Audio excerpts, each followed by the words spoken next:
Hello everyone, hello વિદ્યાર્થીઓ. આજે online લેક્ચરની અંદર આપ સર્વનું હાર્દિક સ્વાગત છે. આજે આપણે TYBA યુનિટ નંબર 2 ઇન્ડસ્ટ્રીયલ સાયકોલોજીની અંદર પેપર નંબર 16માં 2.2 કાર્ય વિશ્લેષણના ઉપયોગની વાત કરવાની છે. અગાઉના લેક્ચરની અંદર આપણે કાર્ય વિશ્લેષણનો અર્થ જે છે એ મિલ્ટન બ્લૂમ, જેડી હટકે અને ટીડન મેટકાફ નામના વિદ્વાને જે આપેલી વ્યાખ્યાઓ છે એની વાત કરી ચૂક્યા હતા. આજે આપણે કાર્ય વિશ્લેષણના ઉપયોગની વાત કરવાની છે કે ભાઈ ઔદ્યોગિક સંગઠનની અંદર કે ઔદ્યોગિક સંસ્થામાં કાર્ય વિશ્લેષણ છે કેટલી અને કઈ રીતે ઉપયોગી થાય છે એની વાત કરવાની છે. તો અહીંયા આપણે જોઈએ તો કે કાર્ય વિશ્લેષણની વાત જ્યારે કરીએ છીએ ત્યારે કોઈ એક સંસ્થામાં કે કોઈ એક એવા ફિલ્ડ માટે નહીં, પરંતુ કોઈ પણ ઔદ્યોગિક સંસ્થા હોય તો એ દરેક સંસ્થાને કાર્ય વિશ્લેષણ જે છે એ અનેક રીતે ઉપયોગી થઈ પડે છે. અને આ કાર્ય વિશ્લેષણ જે છે એ કેટલી રીતે અને કઈ રીતે ઉપયોગી છે એના મહત્ત્વના મુદ્દાઓની ચર્ચા કરવાની છે. આવા મહત્ત્વના કાર્ય વિશ્લેષણના જે મુદ્દાઓ છે એ આપણે આજે વાત કરવાની છે. તો એવા મહત્ત્વના ટોટલ 9 મુદ્દા જે છે એ કાર્ય વિશ્લેષણના એ માનો પહેલો મુદ્દો છે પસંદગી અને નિમણૂક. પસંદગી અને નિમણૂકની જ્યારે વાત આવે છે ત્યારે કોઈ પણ ઔદ્યોગિક સંસ્થાની અંદર જ્યારે કર્મચારીનું ઇન્ટરવ્યૂ લેવાનું હોય, એની પસંદગી કરવાની હોય તો ત્યાં પહેલી વાત આવે છે પસંદગી અને નિમણૂક. એટલે કે કોઈ કાર્ય વિશ્લેષણ જ્યારે કરવાનું થાય ત્યારે કાર્ય વિશ્લેષણ વિના યોગ્ય કર્મચારીની વૈજ્ઞાનિક રીતે પસંદગી કરવાનું કાર્ય લગભગ અશક્ય બને છે. એટલે એનો મતલબ એવો થાય કે કાર્ય વિશ્લેષણ વિના તમે કોઈ પણ કર્મચારીનો વૈજ્ઞાનિક રીતે ત્યાં પસંદગી કરી શકતા નથી, એટલે કે લગભગ અશક્ય બને છે. તો કે ત્યાં કરવાનું શું હોય છે, કેવા પ્રકારની રીતે નિમણૂક કરવાની હોય, પસંદગી કરવાની, તો કે કાર્યમાં કેવી ફરજો કે જવાબદારીઓ અદા કરવાની છે, કેવા સાધનો અને યંત્રો વડે કેવી સામાજિક ભૌતિક પરિસ્થિતિમાં વ્યક્તિએ કામ કરવાનું છે એ વગેરેની માહિતી જો ભરતી અધિકારી પાસે ન હોય તો તે કઈ રીતે યોગ્ય વ્યક્તિની પસંદગી કરી શકશે એ ત્યાં પ્રશ્નાર્થ બને છે. એટલે એના માટે આ બધી જ બાબતોની અગાઉથી જાણકારી છે એ ત્યાં બેઠેલ જે કોઈ પણ અધિકારી છે એની પાસે હોવી જોઈએ. અહીંયા વાત આપણે કરીએ બીજા વિશ્વયુદ્ધ દરમિયાન રડાર સંચાલન. આ એક રડાર નામનું યંત્ર છે કે એવી કોઈ એક સંસ્થાની અંદર રડાર સંચાલનની વાત કરી છે.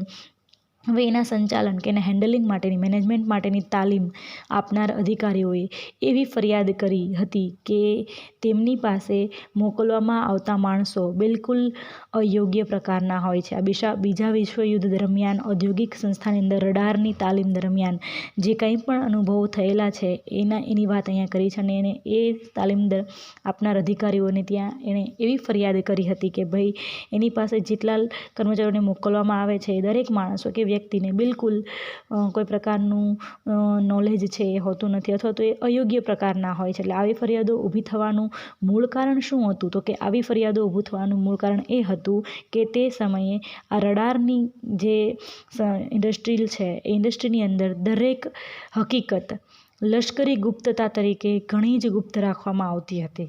એ સમયે કેટલીક માહિતીઓ છે એ લશ્કરને અનુસંધાને હતી, તો એ લશ્કરને અનુસંધાને જ્યારે હોય, સૈનિકના હિતની વાત હોય ત્યારે કેટલીક લશ્કરી ગુપ્તતા છે એ ખૂબ મહત્ત્વની હોય, કેટલીક ઇન્ફોર્મેશન છે એ ગુપ્ત રાખવાની હોય, સિક્રેટ રાખવાની હતી. એટલે સુધી કે ભરતી અધિકારી પણ રડાર વિશે કશું જાણતા ન હતા. આ માહિતી કેટલી ગુપ્ત રાખવામાં આવતી હતી, તો કે એટલી હદ સુધી ગુપ્ત રાખવામાં આવતી હતી કે એ સમયે ભરતી અધિકારી જે બેઠા હોય એની નિમણૂક કરવા માટે, પસંદગી કરવા માટે એ અધિકારીને પણ આ રડાર ઇન્ડસ્ટ્રીયલ કે એના સંચાલન વિશેની કેટલીક માહિતી છે એ જાણતા હોતા નથી, એટલે એ સિક્રેટ રાખવામાં આવતી હોય. જો આ કાર્યના સ્વરૂપની જ માહિતી ભરતી અધિકારી પાસે ન હોય તો શાને આધારે યોગ્ય વ્યક્તિની પસંદગી કરી શકે? તમે વિચારો, આપણને એવું કહેવામાં આવ્યું હોય ફોર એક્ઝામ્પલ તરીકે કે ભાઈ આ માહિતી તમારે ગુપ્ત રાખવાની છે, આ માહિતી તમારે શેર કરવાની નથી. અને એ માહિતી જ્યારે ગુપ્ત રાખવાની વાત થઈ હોય અને એ માહિતી તમે જો ગુપ્ત રાખી શકતા હો તો તમે યોગ્ય રીતે પસંદગી કરી શકો છો એવું કહી શકાય. પણ તમે એ અંગેની માહિતી કે એના સ્વરૂપ વિશેની માહિતી છે એ ગુપ્ત રાખી ન શકો તો તમે શેને આધારે પસંદગી કરી એ ત્યાં પ્રશ્ન બને છે, એટલે કે કાર્યના સ્વરૂપ અંગેની માહિતી હોય તો ભરતી અધિકારી પસંદગીની વિવિધ પદ્ધતિઓ અને પસંદગી માટેના ધોરણો નક્કી કરી શકે છે. અહીંયા તો જે માહિતી ગુપ્ત રાખવાની કીધી છે એ માહિતી ભરતી અધિકારી પાસે પણ હોતી જ નથી. હવે જ્યારે ભરતી અધિકારી પાસે એ માહિતી ગુપ્ત રાખેલી છે, એના વિશેનું કોઈ સ્વરૂપ કે એની માહિતી ન હોય તો એ ત્યાં ચોક્કસ રીતે પસંદગી કરી શકતો નથી. દાખલા તરીકે તમને ને મને ભરતી કરવા માટે બેસાડી દીધા હોય કે આપણને કોઈ નિમણૂક કે નિષ્ણાંત વ્યક્તિ તરીકે બેસાડ્યા હોય કોઈ જગ્યાએ. હવે ત્યાં જે તે કાર્યના સ્વરૂપ અંગેની આપણી પાસે માહિતી ન હોય તો એ ભરતી અધિકારી તરીકે તમે અને હું જ્યારે ત્યાં બેઠા છીએ ત્યાં પસંદગીની કેટલીક પદ્ધતિઓની વાત આવે કે કેટલાક ધોરણો નક્કી કરવાના હોય તો એની બાબત છે એ આપણી પાસે હોવી જોઈએ. જ્યારે ન હોય ત્યારે તમે યોગ્ય રીતે એની પસંદગી કે નિમણૂક કરી શકતા નથી.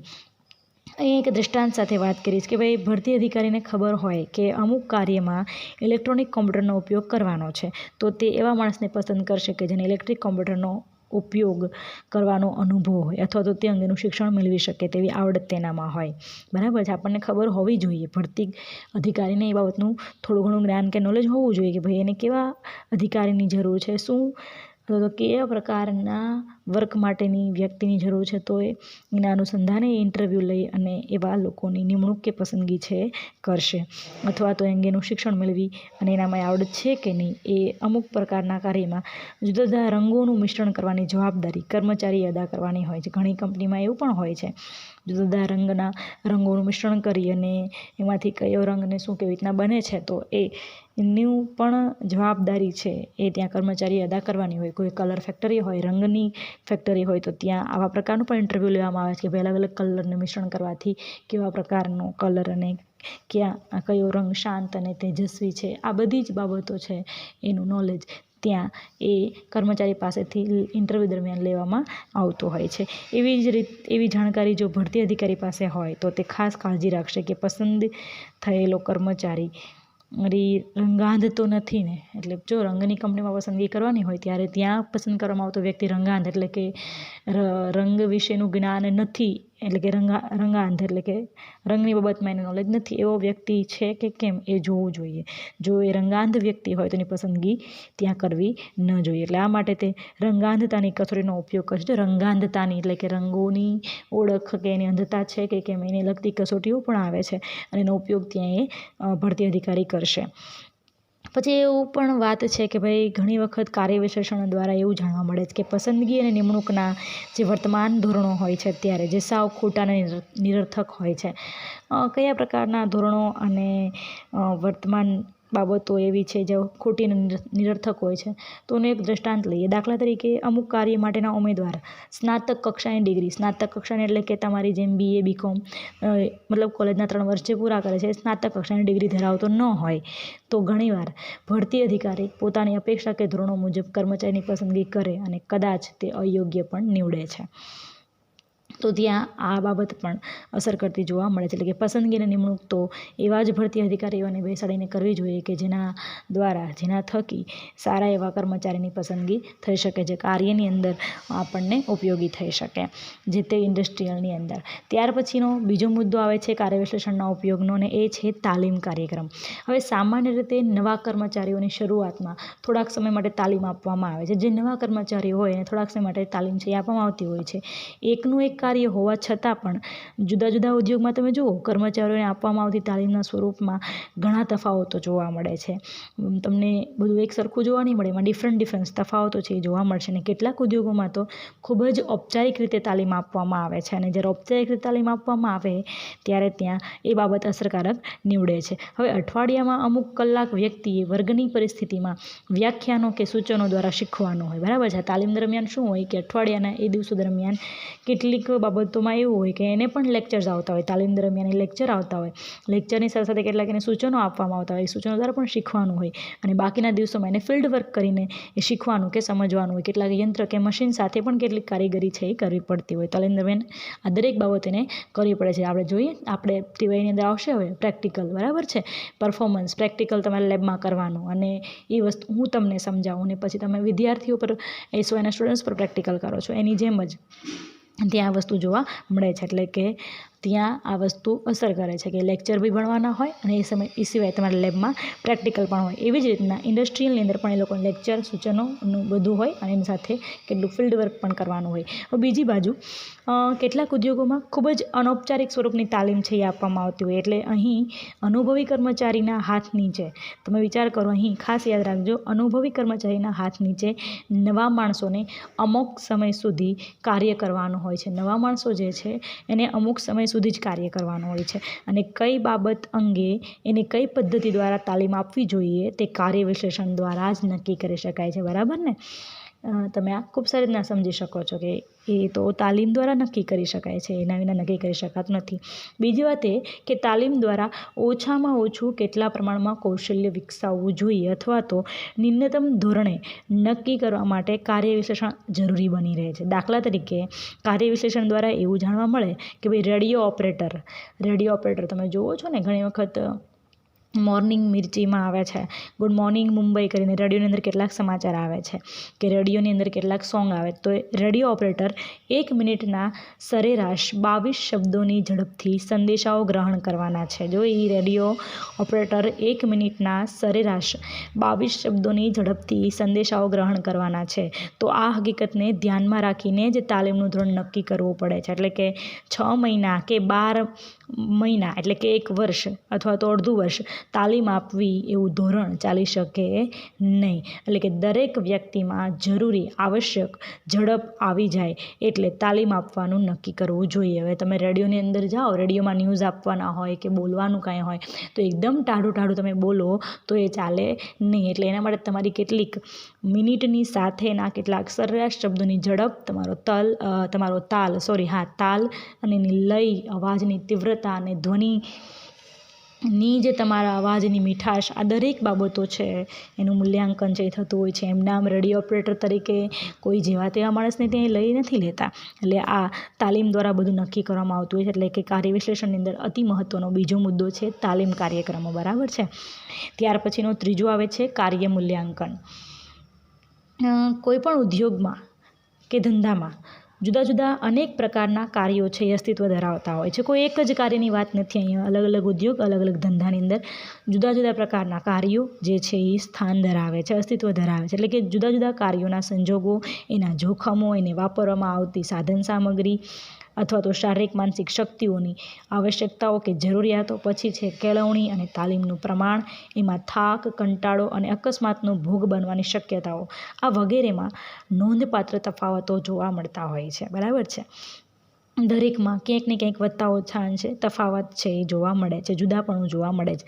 હવે જુદા જુદા કાર્યોના પગાર ધોરણો નક્કી કરતી વખતે આ તફાવતો ધ્યાનમાં લેવા જોઈએ. હવે જ્યારે કોઈનો પગાર ધોરણ નક્કી કરવામાં આવે જુદા જુદા કાર્યના અનુસંધાને, ત્યારે એણે કીધું છે કે ભાઈ હું જે હમણાં બોલી ને કે ભાઈ સાધન સામગ્રી વાપરવાની શારીરિક માનસિક શક્તિઓ, કેળવણીની તાલીમ, પછી થાક, કંટાળો, અકસ્માતોનો ભોગ અને એની ભોગ બનવાની શક્યતા, તો કે આ બધી જ બાબતોને ધ્યાનમાં લઈને ત્યાં પગાર ધોરણ છે એ નક્કી કરવામાં આવતું હોય છે. અને એ પગાર ધોરણ નક્કી કરતી વખતે આ દરેક પ્રકારના તફાવતો છે એને ધ્યાનમાં લેવા ખૂબ જ જરૂરી છે.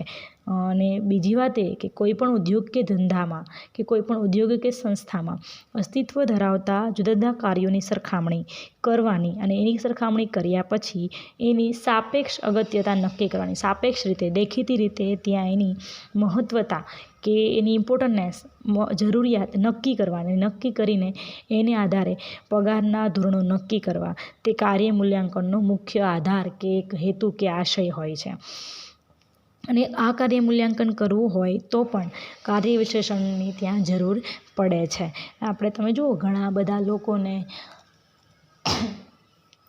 કામના કલાકો છે એ ખૂબ વધારે હોય છે, ઘણા લોકોને કામના કલાકો ઓછા હોય અને જોખમ જીવનું ત્યાં વધારે હોય. જ્યાં જીવનું જોખમ વધારે હોય તેનો પગાર ધોરણ પણ ઊંચો હોય છે, બિકોઝ એની સલામતી જે છે એ અતિ મહત્ત્વની બની જતી હોય છે. એટલે કે ત્યાં આ રીતના એ દરેક બાબતોના ધોરણો છે એ નક્કી કરવામાં આવતા હોય છે. કાર્યના મૂલ્યાંકનની સાથે એનું પગાર ધોરણ છે એ નક્કી થતું હોય છે. જેનું જેવું કાર્ય એ પ્રમાણે એ પ્રકારેનું પગાર ધોરણ છે નક્કી કરવામાં આવતું. એટલે કે કાર્ય વિશ્લેષણનો અતિ મહત્ત્વનો ત્રીજો મુદ્દો કાર્ય મૂલ્યાંકનની વાત અહીંયા પૂરી કરીએ છીએ. ચોથો મુદ્દો આવે છે અસરકારક કાર્ય પદ્ધતિઓ. અસરકારક કાર્ય પદ્ધતિઓ. કેવી એવી પદ્ધતિઓ છે કે જેનાથી અસરકારક તમે કાર્ય કરી શકો છો, એની આ મુદ્દામાં વાત કરવાની છે અને એ છે અસરકારક કાર્ય પદ્ધતિઓ. અહીંયા વાત કરીએ સમય અને ગતિના અભ્યાસો. આપણે આગળ આવશે, આગળના યુનિટની અંદર સમય અને ગતિના અભ્યાસોની વાત, બરાબર છે, ત્યારે આપણે વિગતે ભણશું. પણ અહીંયા એને કીધું છે કે સમય અને ગતિના અભ્યાસો કરવાના અને કરીને નવી અસરકારક કાર્ય પદ્ધતિ વિકસાવવામાં આવે છે. પરંતુ સમય અને ગતિના અભ્યાસો કરવા માટે પણ કાર્ય વિશ્લેષણ દ્વારા પ્રાપ્ત થયેલી જેટલી પણ માહિતી છે, દરેક માહિતી ઉપયોગી છે. દાખલા તરીકે એને વાત કરી અહીંયા કે કાર્ય વિશ્લેષણ દ્વારા એવું જાણવા મળે કે ભાઈ અમુક કાર્યમાં વ્યક્તિએ ખૂબ ભારે વજન ઉપાડવાનું છે. અહીંયા ખાસ યાદ રાખજો કે ભાઈ અમુક કાર્યની અંદર વ્યક્તિએ ખૂબ ભારે વજન ઉપાડવાનું છે અને જ્યારે ભારે વજન ઉપાડવાનું હોય છે ત્યારે સમય અને ગતિના અભ્યાસ વખતે આ હકીકતને ધ્યાનમાં રાખીને તેનો યોગ્ય ઉપાય શોધી શકાય, અથવા તો સમય અને ગતિના અભ્યાસીઓ જે લોકો હોય એ જાણતા હોય કે ભાઈ અમુક કાર્ય કરનાર વ્યક્તિએ એકી સાથે 5-6 યંત્રોનું સંચાલન કરવાનું છે અને એક યંત્ર જે છે એ પહોંચવા માટે ખૂબ ચાલવું પડે છે. એટલે કે એક યંત્રને એક સ્થળેથી બીજા સ્થળે લઈ જવા માટે કે ત્યાં પહોંચાડવા માટે ખૂબ ચાલવું પડે છે, ઘણો શ્રમ કરવો પડે છે. તો તે કર્મચારીની સામે અર્ધવર્તુળાકારે યંત્રો ગોઠવવાનું સૂચન કરશે. જુઓ, અર્ધવર્તુળાકારે યંત્રો ગોઠવવાનું સૂચન કરશે એનો મતલબ કે કોઈ એક ઇન્ડસ્ટ્રીની અંદર, કોઈ એક કંપની કે ઉદ્યોગની અંદર તમે જોજો એકલા મોટા મોટા મશીનો ગોઠવેલા હોય. ડીઝલ મેકેનિકલની વાત હોય કે અન્ય રંગને લગતી કોઈ કંપની, મોટી ફેક્ટરી હોય, મિલ હોય, કોઈ કપડાની મોટી મિલ હોય, કોઈ ગરમ સળિયા કે એની મિલ હોય, તો તમે જુઓ ત્યાં ભારે મોટા સાધનો જે હોય છે એ ભારે વજનવાળા હોય. તો એ એક વ્યક્તિએ એક સાધન ઉંચકીને બીજી જગ્યાએ જ્યારે લઈ જવાનું હોય ત્યારે ત્યાં સમય અને ગતિ, તેનો સમય જે છે એ કેટલા સમયમાં એક સ્થળેથી બીજા સ્થળે કર્મચારી પહોંચે છે અને કેટલી ગતિએ, કેટલી ઝડપથી એ પહોંચે છે. તો એનો જે સમય અને ગતિનો અભ્યાસ કરનારા લોકો હોય, મતલબ એઝ અ સાયકોલોજિસ્ટ, ઇન્ડસ્ટ્રીયલ સાયકોલોજિસ્ટો ત્યાં હોય, એ ત્યાં ઓછા સમયે ભારે વજનવાળા સાધનોની હેરફેર કે અદલાબદલી કેવી રીતના કરવી એના માટેનું એક સરસ આયોજન અહીંયા સૂચવ્યું છે. અને એમાં એણે વાત કરી છે કે ભાઈ એક જ કર્મચારી એકસાથે 5-6 યંત્ર કે સાધનનું સંચાલન કરી શકે છે. આવું કોણ કહે છે? ઇન્ડસ્ટ્રીયલ સાયકોલોજિસ્ટ કહે છે. અને કેના આધારે કહે છે? તો કે એ લોકો એના આધારે કહે છે કે ભાઈ એક કર્મચારી એક મોટા ઓરડામાં જ્યારે કામ કરે છે ત્યારે ત્યાં સાધનોની ગોઠવણી કેવી હોવી જોઈએ. તો અહીંયા કીધું છે કે ભાઈ એક કર્મચારી 5-6 યંત્રોનું સંચાલન ત્યારે જ કરી શકે છે કે જ્યારે એ દરેક યંત્રો છે એ અર્ધવર્તુળાકારે ગોઠવાયેલા હોય. એક મોટા ઓરડાની અંદર કયા શેપમાં અને કયા આકારમાં ગોઠવવાની વાત અહીંયા કરી, તો કે અર્ધવર્તુળાકારે એ બધા જ યંત્રો છે એ ગોઠવવાનું સૂચવવામાં આવશે. અને આ સૂચન કોણ કરશે? તો કે ઇન્ડસ્ટ્રીયલ સાયકોલોજિસ્ટ, ઔદ્યોગિક મનોવૈજ્ઞાનિકો એનું સૂચન કરશે. એટલે કે જો એ કંપનીમાં અંદર એક ઓરડાની અંદર મશીનો જે છે એ અર્ધવર્તુળાકારે ગોઠવેલા હશે તો એક સાથે 5-6 યંત્રોનું સંચાલન માત્ર ને માત્ર એક કર્મચારી ખૂબ સરળતાથી કરી શકશે અને એને કારણે એ કર્મચારીને થાક ઓછો લાગશે અને ઉત્પાદન પણ વધશે. ખાસ નોંધવા જેવી બાબત છે, સમજવા જેવી બાબત છે. આપણે વાત કરીએ છીએ અસરકારક કાર્ય પદ્ધતિની, બરાબર. મુદ્દા નંબર 4ની કાર્ય વિશ્લેષણમાં કઈ રીતે એનો ઉપયોગ છે, એમાં અસરકારક પદ્ધતિમાંની એક પદ્ધતિ આ છે કે ભાઈ જ્યારે ભારેખમ વજનવાળા કોઈ સાધન ઉપાડવાનું કામ હોય તો એ એક જ કર્મચારી છે એ એક જગ્યાએથી બીજી જગ્યાએ ટ્રાન્સફર કરી શકે છે. પણ ક્યારે? તો કે એની યંત્રો ગોઠવવાની વ્યવસ્થા છે અર્ધવર્તુળ આકારે હશે તો એ ખૂબ ઝડપથી અને સારી રીતના કાર્ય કરી શકશે અને એક જ કર્મચારી 5-6 યંત્રોનું સંચાલન પણ સારી રીતના કરી શકશે. અને એના એ અર્ધવર્તુળ આકારે યંત્રો ગોઠવવાથી ફાયદો શું થશે જે તે કંપનીને કે ઉદ્યોગને કે ઇન્ડસ્ટ્રીયલને? તો કે ફાયદો એ થશે કે એ કર્મચારીને થાક ઓછો લાગશે અને ઉત્પાદન પણ વધુ કરશે અને બની શકે કે તમે એને વધારે પગાર આપશો તો એ વધુને વધુ ઉત્પાદન કરવા માટે પ્રેરાશે. અહીંયા અસરકારક કાર્ય પદ્ધતિનો ચોથો મુદ્દો પૂરો કરીએ છીએ અને હવે આવે છે 5મો મુદ્દો, તંદુરસ્તી, સલામતી અને યંત્રોની રચના. હવે તંદુરસ્તી, સલામતી અને યંત્રોની જે રચના છે એમાં એણે વાત કરી છે કે ભાઈ કાર્ય વિશ્લેષણ દ્વારા કાર્ય પદ્ધતિના વિવિધ ઘટકોની માહિતી મળે છે. અહીંયા આપણને બરાબર છે, વિવિધ ઘટકોની જ્યારે માહિતી મળે છે ત્યારે આ માહિતી કર્મચારીની તંદુરસ્તી કે સલામતીના હેતુસર ઉપયોગી થઈ પડે છે. કોઈ હેતુ આધારિત ઉપયોગી થઈ પડે છે એની તંદુરસ્તી કે સલામતીના સંદર્ભે જે તે કર્મચારીને, બરાબર. એક દ્રષ્ટાંત દ્વારા સમજવાનો પ્રયત્ન કરીએ કે ભાઈ કાર્ય વિશ્લેષણથી જાણવા મળે છે કે ભાઈ સુતરાઉ કાપડ ઉદ્યોગના વણાટ ખાતામાં ભેજનું પ્રમાણ ખૂબ વધારે હોય છે. જો સુતરાઉ કાપડનો જે ઉદ્યોગ હોય ત્યાં વણાટ ખાતામાં ભેજનું પ્રમાણ ખૂબ વધારે હોય અને આ માહિતીને આધારે આપણે એવું કહી શકીએ કે આ ખાતામાં કામ કરતા કર્મચારીઓમાંથી જેને શ્વસન તંત્રના રોગોની ફરિયાદ હોય તેની બદલી કરવી જોઈએ. એમ આઈ રાઈટ? તમને આ વસ્તુનો કદાચ ખ્યાલ હોય કે ન હોય મને નથી ખબર, પણ અહીંયા એણે વાત કરી છે કે જ્યાં ભેજનું પ્રમાણ ખૂબ વધારે હોય ને ત્યાં જેને શ્વસન તંત્રની મતલબ શ્વાસની બીમારી હોય ને એ લોકો કામ નથી કરી શકતા, અને એ લોકો કામ ન કરી શકે અને કદાચ જો કોઈ વ્યક્તિને શ્વાસની બીમારી હોય, દમ કે અસ્થમાનો પેશન્ટ હોય, તો એ વધુ ભેજવાળા વાતાવરણમાં સારી રીતના કાર્ય છે એ નહીં કરી શકે અને એને લીધે ઉત્પાદન છે એ ઘટશે. એટલે એવા જે રોગી હોય, એવા જે લોકો હોય એની ત્યાં વારંવાર ફરિયાદ આવતી હોય છે અને કઈ ફરિયાદો બીમાર પડવાની, ઉત્પાદન છે એ ઓછું થવાની, તો એવા લોકોની એ જેને કહીને વણાટ ખાતામાં જે ભેજનું પ્રમાણ વધારે હોય એ ખાતામાંથી એની કોઈ બીજા ખાતામાં બદલી કરવી જોઈએ જેથી એ કાર્ય છે એ સારી રીતના થઈ શકે. એટલે અહીંયા કાર્ય વિશ્લેષણની વાત આવી અહીંયા, બરાબર. એટલે કે આ રીતના કાર્ય વિશ્લેષણ ઉપરથી આપણને એ જાણવા મળે કે ભાઈ અમુક રાસાયણિક ઉદ્યોગમાં કેટલાક પ્રકારના ઝેરી વાયુ ઉત્પન્ન થાય છે અને તમને શું લાગે છે આ બધી કંપનીની ઇન્ડસ્ટ્રીની અંદર કામ કરો તો શું જીવનું જોખમ ન હોય, સ્વાસ્થ્યનું જોખમ ન હોય? તો કે ના, હોય છે. પણ એની સામે એટલા જ પ્રકારના ત્યાં તમને જેને કહીને કેટલીક એ વ્યવસ્થાઓ છે એ આપવામાં આવી હોય છે, વેન્ટિલેશનને બધી જ, જેના દ્વારા તમારું સ્વાસ્થ્ય છે એ જળવાતું રહેતું હોય છે.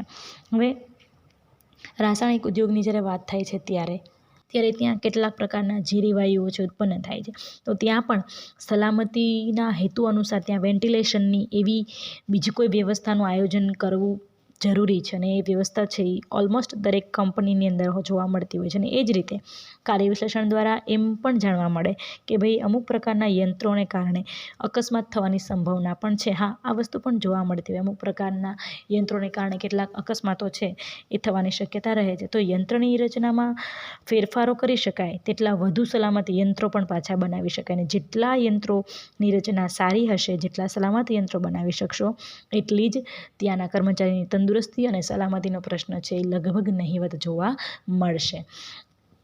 હવે વાત કરીએ મુદ્દા નંબર 6ની, જે છે કાર્યકર્તૃત્વનું મૂલ્યાંકન. હા, કાર્યકર્તૃત્વનું મૂલ્યાંકન એટલે કે ઉદ્યોગ અને ધંધામાં કામ કરતા કર્મચારીના કાર્યકર્તૃત્વનું મૂલ્યાંકન બે રીતે થવું જરૂરી છે. એક તો આ પ્રકારના મૂલ્યાંકનને આધારે કર્મચારીને સ્પર્શતી કેટલીક બાબતો, કર્મચારીને સ્પર્શતી ડાયરેક્ટ એને ટચ થતી બાબતો છે, અને એ કેવી બાબતો અને કઈ છે, જેવી કે બઢતી એટલે કે પ્રમોશન, એની બદલી, પગાર વધારો, આ દરેક અંગે નિર્ણય છે એ તમે લઈ શકો. તો કાર્યકર્તૃત્વની અંદર પણ વધારો કે ઘટાડો જોવા મળે. બીજી એણે વાત કરી કે કાર્ય પરિસ્થિતિના વિવિધ ઘટકો અંગે સંશોધનો કરવાના નિર્ણયો પણ આ પ્રકારના મૂલ્યાંકનને આધારે તમે લઈ શકો છો. કાર્ય વિશ્લેષણ દ્વારા જે માહિતી પ્રાપ્ત થાય છે તેને આધારે કાર્યકુશળતાના ધોરણો તમે નક્કી કરી શકો છો, અને કાર્યકુશળતાના ધોરણોને આધારે આ ધોરણોના સંદર્ભમાં જ કાર્યકર્તૃત્વનું મૂલ્યાંકન છે કરવામાં આવે છે. પછી એણે વાત કરી કે ચોક્કસ ગુણ લક્ષણ કર્મચારીના કાર્યકર્તૃત્વનું કે કાર્ય સફળતાને અસર કરે છે કે નહીં એનો વિચાર કર્યા વિના ઘણી વખત પર્યવેક્ષકો જે કર્મચારીઓ જે છે એ ગમે તે ગુણ લક્ષણના સંદર્ભમાં કર્મચારીનું ગુણ મૂલ્યાંકન છે એ કરતા હોય છે. કેવી રીતે ગુણ મૂલ્યાંકન કરતા હોય છે એ સમજવું હોય તો આપણે એક દ્રષ્ટાંત લઈએ. દાખલા તરીકે મશીન ઓપરેટરના ભાષા કૌશલ્યનું ગુણ મૂલ્યાંકન કરવામાં આવે તો તેને આધારે તેના કાર્યકર્તૃત્વનું કઈ રીતે મૂલ્યાંકન થઈ શકે તમે વિચારો. સમજાણું? ફરી વખત બોલું છું કે તમારે મશીન ઓપરેટર માટે કોઈનું મૂલ્યાંકન કરવાનું છે, બરાબર, કે કોઈની પસંદગી કે નિમણૂક કરવાની છે. તો હવે એવા સમયે મશીન ઓપરેટર મશીનને ઓપરેટ કરી શકે, મશીન ચાલુ બંધ કરી શકે, મશીનમાં કાંઈ પ્રોબ્લેમ આવી હોય તો એની પાસે નોલેજ હોય, સૂઝ હોય એવા વ્યક્તિને આપણે પસંદગી કરીએ તો ત્યાં કેવા ગુણ મૂલ્યાંકન હોવા જોઈએ, કે કેવા ગુણ લક્ષણ હોવા જોઈએ? તો કે ત્યાં એ મશીન ઓપરેટ કરી શકે એવા ગુણ લક્ષણ હોવા જોઈએ. પણ એની બદલે તમે જેની અંદર ભાષાનું કૌશલ્ય વધારે છે, જે સારું ચીપીને ચોખ્ખું બોલી શકે છે એવા લોકોને ત્યાં પસંદગી કરશો તો શું તેને આધારે કાર્યનું કર્તૃત્વનું મૂલ્યાંકન થઈ શકે ખરું? તો કે ના, ન થઈ શકે. એટલા માટે એણે કીધું છે કે ત્યાં પર્યવેક્ષકની અંદર એ પ્રકારના ગુણ લક્ષણ છે એ હોવા જોઈએ. મશીન ઓપરેટર માટેના કેટલાક લક્ષણોની અંદર હોવા જોઈએ. અને મશીન ઓપરેટરની અંદર કયા પ્રકારનું ગુણ લક્ષણ હોવું જોઈએ? તો કે એની અંદર એ સૂઝ હોવી જોઈએ, એની અંદર એક કુનેહ હોવી જોઈએ કે જેના થ્રુ એ મશીનનું ક્યારે ચાલુ કરવું, ક્યારે બંધ કરવું, ક્યારે એના થોડોક આરામ આપવો, ક્યારે અંદર ઓઇલ પૂરવાની વાત, આ બધા બાબતો એનું જ્ઞાન એની અંદર હોવું જોઈએ. નહીં કે ભાષા કૌશલ્યનું જ્ઞાન, બરાબર. અને એને આધારે કાર્યકર્તાનું મૂલ્યાંકન છે કરવામાં આવતું હોય. એટલે કર્મચારીના કયા ગુણનું મૂલ્યાંકન કરવું તે જે તે કાર્ય વિશ્લેષણને આધારે જ નક્કી થઈ શકે છે. ત્યાર પછી આવે છે 7મો મુદ્દો, અને એ છે કે ભાઈ ફરજો, જવાબદારીઓ અને સત્તાઓ નક્કી કરવો. આ 7 નંબરનો મુદ્દો છે કે કાર્ય વિશ્લેષણ મોટી સંસ્થાઓ કે ઉદ્યોગોમાં જ કરવામાં આવે છે અને તેમના માટે જ તે ઉપયોગી છે એવું નથી. જો ઘણા લોકો એવું માનતા હોય છે કે ભાઈ આ કાર્ય વિશ્લેષણ છે એ નાની સંસ્થાઓ કે ઇન્ડસ્ટ્રીયલની અંદર ન જોવા મળે. ના, ખોટું વાત છે. દરેક જગ્યાએ કાર્ય વિશ્લેષણથી જોવા મળતો હોય છે. કોઈ પણ સંસ્થા હોય, નાની ઓફિસ હોય, સંસ્થા હોય, કોઈ ઉદ્યોગ હોય, જ્યાં બહુ ઓછા કર્મચારીઓ કામ કરતા હોય, ત્યાં પણ આ કાર્ય વિશ્લેષણ અનેક રીતે ફાયદાકારક થાય છે. જ્યાં માત્ર 4 કે 5 વ્યક્તિઓ જ કાર્ય કરતી હોય તેવી સંસ્થાઓમાં પણ કોણે શું કામ કરવાનું છે, કઈ જવાબદારી કોની છે તે નક્કી ન હોય તો દરેક કર્મચારી એકબીજાને માથે નાખીને કાર્ય જે છે એ વિલંબમાં મૂકી દે તેવું શક્ય બને, બરાબર છે. એટલે દરેકને કામની વહેંચણી છે એ સોંપી દેવામાં આવતી હોય. તમે ઘરે વિચારો, એટલે લગ્નનો એક જ પ્રસંગ હોય, હવે એક જ પ્રસંગ હોય તેમ છતાંય બધા જ લોકોને અલગ અલગ કામ છે એ સોંપી દેવામાં આવે છે. એનો મતલબ ફરજો, જવાબદારીઓ અને સત્તા છે એ નક્કી થઈ જતી હોય છે. એવી જ રીતના આપણી કોલેજની અંદર કોઈ પ્રોગ્રામ હોય તો એ પ્રોગ્રામ દરમિયાન કેટલાક પ્રકારના અધ્યાપકો કે વિદ્યાર્થીઓના નામ નોમિનેટ કરેલા હોય કે તમારે એ અંતર્ગત કાંઈ કામ હોય કે એની કોઈ પૂછપરછ કરવી હોય તો એ નોમિનેટ કરેલા અધ્યાપક કે વિદ્યાર્થીના લીડર પાસે જ જવાનું રહેશે. એ માટે તમે કોઈ બીજા ટ્રસ્ટી કે પ્રિન્સિપલનો કોન્ટેક્ટ ન કરી શકો. હા, કરી શકો જ્યારે તમને એ નોમિનેટ કરેલી વ્યક્તિ કે અધ્યાપકથી કોઈ પ્રોબ્લેમ તમને લાગતો હોય તો તમે બીજા પાસે જઈ શકો છો. અહીંયા વાત જે કરી છે એ કાર્ય વિશ્લેષણના સંદર્ભે કરી, બરાબર છે. હવે એકબીજાને માથે નાખી દે કે ભાઈ એ કામ મારું નથી, એ કામ મારું નથી, તો ત્યાં કાર્યની અંદર વિલંબ જોવા મળે છે. એટલે કે જુદા જુદા કર્મચારીઓની સત્તાઓ અને ફરજો સ્પષ્ટ રીતે નક્કી થયેલી ન હોય તો ત્યાં તેનામાં અસંતોષ ઉદ્ભવે છે અને ક્યારેક તો બિનજરૂરી ઝઘડાઓ પણ થતા હોય છે. એટલે કામ છે એ વધુ સારી રીતે કરવાને બદલે બગડતું જોવા મળતું હોય છે અને શ્રેષ્ઠ કાર્ય થાય એવું જોવા પછી ત્યાં ન મળે. અને એના ભાગરૂપે શ્રેષ્ઠ કાર્ય થાય એના ભાગરૂપે ત્યાં ફરજો અને જવાબદારીઓ કે સત્તાઓ છે નક્કી થયેલી હોવી જોઈએ. એણે કીધું કાર્ય વિશ્લેષણ દ્વારા જુદા જુદા કાર્યોની ફરજો, જવાબદારીઓ, સત્તાઓ જો નક્કી કરી દેવામાં આવે તો આવું થવાની સંભાવના ઘટે છે. આવું થવાની સંભાવના એટલે કે ઝઘડાઓ થવાની સંભાવના ઘટે, અયોગ્ય કાર્ય થવાની સંભાવના ત્યાં ઘટતી જોવા મળે છે. એટલે 7મો મુદ્દો આપણે અહીંયા પૂરો કરીએ. ફરજો, જવાબદારીઓ અને સત્તાઓ નક્કી કરવી, બરાબર છે. એ મુદ્દો અહીંયા પૂરો. હવે આવે છે કાર્ય વિશ્લેષણના ઉપયોગનો 8મો મુદ્દો, કાર્યસંતોષમાં વધારો. કાર્યસંતોષ જે છે એ વ્યક્તિની કાર્ય ઉપરની હાજરી અને એનો જોમ જુસ્સા પર અસર કરે છે. જો વ્યક્તિને કાર્યનો સંતોષ થવો જોઈએ, તમે તે જમ્યા પછી ઘોડકાર આવવો જોઈએ કે આજે ખૂબ મજા આવી, આજે આ લેક્ચરમાં ખૂબ મજા આવી, ઘણી મજા આવી, તો આ જે છે મજા આવી, બહુ ગમ્યું, ઘડીકમાં લેક્ચર પૂરો થઈ ગયો, ધેટ ઇઝ એ કાર્ય સંતોષ છે. તમારી અંદર રહેલો એક સંતોષ છે. તો કે આ કાર્ય સંતોષમાં શું થવો જોઈએ? વધારો થવો જોઈએ. આવો જ વધારો જે છે ઇન્ડસ્ટ્રીયલની અંદર પણ જોમ કે જુસ્સો કે એની હાજરી છે એ ત્યાં અનિવાર્ય રીતે જોવા મળતી હોય છે. જો વ્યક્તિને કાર્ય સંતોષ પ્રાપ્ત થતો હશે તો જ તેની કાર્યક્ષમતા પણ ઉચ્ચ કક્ષાની હશે. અને વ્યક્તિને કાર્ય સંતોષ નહીં મળતો હોય તો તેનું ઉત્પાદન પ્રમાણ અને ગુણવત્તા બંને કેવા હશે? ઉતરતા કક્ષાના હશે. એ તો વધારે વ્યવસ્થિત સારી રીતના કાર્ય કરતું ત્યાં જોવા મળશે નહીં અને ઉત્પાદનનું પ્રમાણ શું થશે? ધીમે ધીમે ઘટતું જોવા મળશે. એટલે ઘણા અભ્યાસો પરથી એવું પણ સ્પષ્ટ થઈ ચૂક્યું છે કે ભાઈ કાર્યના સ્વરૂપ અને કાર્ય સંતોષને આમ તો ઘનિષ્ઠ સંબંધ છે એમ ઘણી વખત કહેવાય છે. અને એકના એક કાર્યો વારંવાર કરવાના હોય એનું જે જેને કહીએ ને પુનરાવર્તનના સ્વરૂપે વારંવાર પુનરાવર્તિત થતા હોય એવા સ્વરૂપના જો કાર્ય હોય તો ત્યાં વધારે કંટાળો આવે છે, અરોચકતા આવતી હોય તો એવા કાર્યો કરનાર કર્મચારીઓને એમના કાર્યમાંથી કાર્યસંતોષ છે એ ઓછો જોવા મળતો હોય. એટલે કે કાર્ય વિશ્લેષણ ઉપરથી કાર્યના સ્વરૂપનો ખ્યાલ મેળવી શકો પણ એમાંથી જરૂરી વૈવિધ્ય લાવી શકવા માટે કે એનો કાર્યસંતોષમાં વધારો કરવા માટે કંઈક નવીનતા છે એ લાવવી જોઈએ, કંઈક એમાં અપડેટ છે એ કરતું રહેવું જોઈએ જેનાથી કાર્યસંતોષની અંદર વધારો કરી શકાય છે. ત્યાર પછીનું શેનું કાર્ય વિશ્લેષણના ઉપયોગનો છેલ્લો મુદ્દો છે 9 નંબરનો. અને છેલ્લો મુદ્દો છે કાર્ય કુટુંબો. લગભગ સરખી જવાબદારીઓ કે ફરજો કાર્યોના સમૂહને કાર્ય કુટુંબ તરીકે ઓળખવામાં આવે છે. ખાસ યાદ રાખજો, 1 માર્કના પ્રશ્નની અંદર પૂછાય એ તો મહત્ત્વનો પ્રશ્ન કે ભાઈ કાર્ય કુટુંબો એટલે શું? તો કે કાર્ય કુટુંબો એટલે લગભગ સરખી જવાબદારીઓ કે ફરજોવાળા કાર્યોના સમૂહને કાર્ય કુટુંબ તરીકે ઓળખવામાં આવે છે. હવે કાર્ય કુટુંબનો ખ્યાલ જે છે એ સૌપ્રથમ યુનાઇટેડ સ્ટેટ એમ્પ્લોયમેન્ટ સર્વિસ નામનો વિજ્ઞાનીઓએ કાર્ય કુટુંબો રચ્યા છે. અને એમણે દરેક કાર્યને ચોક્કસ આંકડાઓની સંજ્ઞા આપેલી છે. દરેક કાર્યને ચોક્કસ આંકડાઓની સંજ્ઞા આપેલી છે. એક જ કાર્ય પ્રકારના કુટુંબમાં આંકડાઓમાં ઘણી સમાનતા ત્યાં જોવા મળતી હોય છે. અને કાર્ય કુટુંબોનો ખ્યાલ બદલી સાથે, બઢતી સાથે અને બીજા અનેક પ્રશ્નોને હલ કરવામાં ખૂબ મદદરૂપ થઈ પડે છે. અને એ સિવાય પણ એની વાત કરી છે બીજી કે પગાર ધોરણની બાબતમાં કે બઢતી કે કાર્ય સંતોષમાં પણ આ દરેક બાબતો ઉપયોગી નીવડે છે. અહીંયા આપણે આ 9 મુદ્દા પૂરા કરીએ છીએ. તેની સાથે આપણે કાર્ય વિશ્લેષણના કેટલાક મહત્ત્વના ઉપયોગોની જે અહીંયા વાત કરી એના સંદર્ભે એક મહત્ત્વની બાબત એ છે, એક ઝેરગા નામના ઔદ્યોગિક મનોવૈજ્ઞાનિક છે. ઝેરગા નામના ઔદ્યોગિક મનોવૈજ્ઞાનિકે કાર્ય વિશ્લેષણના જુદા જુદા 20 ઉપાયો નોંધ્યા છે. આપણે એમાંથી 9 ભણ્યા છીએ, બરાબર છે. એણે તો 20 ઉપાયો નોંધ્યા છે. અને દરેક જુદી જુદી સંસ્થાઓ કે ઉદ્યોગમાં ત્યાં જુદા જુદા હેતુસર કાર્ય વિશ્લેષણ છે કરવામાં આવે છે. એટલે જે હેતુસર કાર્ય વિશ્લેષણ કરવામાં આવતું હોય તે વિશેની વિશેષ અગત્યતા કે મહત્ત્વને ધ્યાનમાં લેવાનું. અને એ સિવાયના મોટાભાગના કાર્ય વિશ્લેષણો છે એ ત્યાં સમાન જોવા મળતા હોય છે. એટલે કે આવી રીતના મૂળભૂત રીતે એક સમાન છે કાર્ય વિશ્લેષણ, પણ તેમ છતાંય જે કાર્યનું વિગતવાર વર્ણન ત્યાં કરવાનું હોય તો એને સારી રીતના વર્ણન ત્યાં કરતાં જોવા મળે છે. તો આજે અહીંયા આ લેક્ચરની અંદર એટલું બસ. ફરી જ્યારે મળીશું ત્યારે નવા લેક્ચરની અંદર નવા મુદ્દા, નવા ટૉપિક સાથે મળીશું. અને હવે પછીનો નવો જે મુદ્દો આવશે એનું નામ છે કાર્ય વિશ્લેષણની માહિતીના ઉદ્ગમ સ્થાનો અથવા તો એના સ્ત્રોતોની. તો ફરી મળીશું નવા ટૉપિક સાથે. Thank you very much.